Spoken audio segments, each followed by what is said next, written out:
आप सबके साथ ज़िंदगी की खामोश रातों में कम से कम एक बार तो ज़रूर ही ऐसा हुआ होगा कि आपकी आंख लग गई होगी और रात के किसी पहर यूं ही आप उठे होंगे और अचानक रियलाइज़ किया होगा कि ये क्या आपकी बॉडी एक जगह स्टक हो गई है।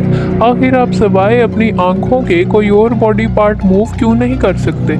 बहुत सी देर, बहुत सी नाकाम कोशिश के बाद आपको अपने कमरे के दरवाजे के खुलने की आहट सुनाई देती है और ऐसा लगता है कि कोई ब्लैक शैडो आपके रूम के दरवाजे में खड़ा होकर आपको देख रहा है। आप अपने जिस्म को हिलाने की नाकाम कोशिश में जुटे हुए होते हैं और आपकी आंखें इसी काले साए पर टिकी हुई हैं। आपके कुछ देर और झटपटाने के बाद देखते ही देखते वो चीज़ आपके पैरों में आकर आपके पास खड़ी हो जाती है।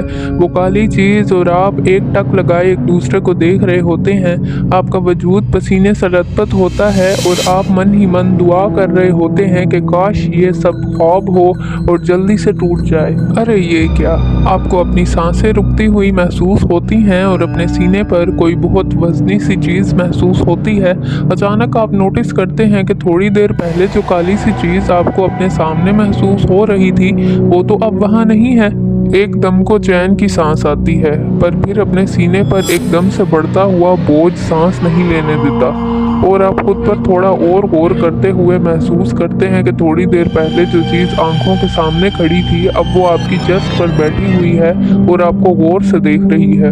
आपकी तो मानो जान ही निकल जाती है और आप डर से अपनी आंखों को मीच कर अपना पूरा जोर लगाते हुए होली वर्सेस रिसाइट करने लगते हैं। ऐसा लगता है कि मानो वो साया आपको पढ़ने से रोक रहा हो। आपकी चाह कर भी आवाज़ नहीं निकल पाती, आपका गला सूखा हुआ होता है और आप अपनी सारी ताकत का इस्तेमाल करते हुए दिल में इन वर्सेस को पढ़ने की कोशिश करने लगते हैं और अचानक आपको एक जोर का झटका लगता है जिससे आपकी नींद खुल जाती है और आप पसीने से लथपथ हाँफते हुए फौरन अपने बिस्तर से उठ खड़े होते हैं और खुदा का नाम लेते हैं और रियलाइज़ करते हैं कि फाइनली अब आप अपने हाथ पांव हिला सकते हैं, आप बात कर सकते हैं और वो काली चीज़ भी आपको नज़र नहीं आ रही। आपको एहसास होता है कि वो सब एक डरावना ख्वाब था। आप जग गए हैं ये सोचकर भी आपको वो ख्वाब एक हकीकत ही लग रही होती है, मगर शुक्र तो इस बात का होता है कि वो मनहूस ख्वाब टूट गया और आपकी आंख खुल गई है। ये ख्वाब बाकी ख्वाबों से कुछ अलग लगा, शायद बहुत सच्चा लगा, जैसे कि जो कुछ देख रहा हूँ वो सच में होता हुआ महसूस कर पा रहा हूँ। आखिर इस नाइटमेयर की वजह क्या थी?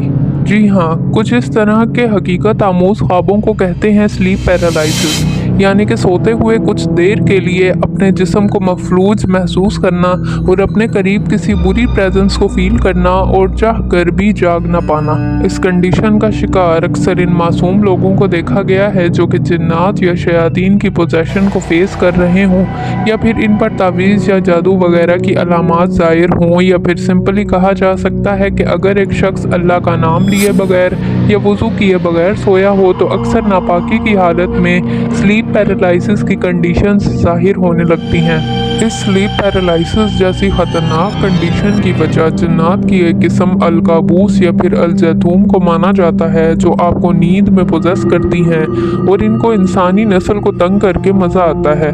इसलिए ज़रूरी है कि पाक साफ होकर साफ बिस्तर पर अल्लाह का नाम लेकर सोया जाए ताकि रब्बुल आलमीन हमारी हिफाजत अपने ज़िम्मे ले ले।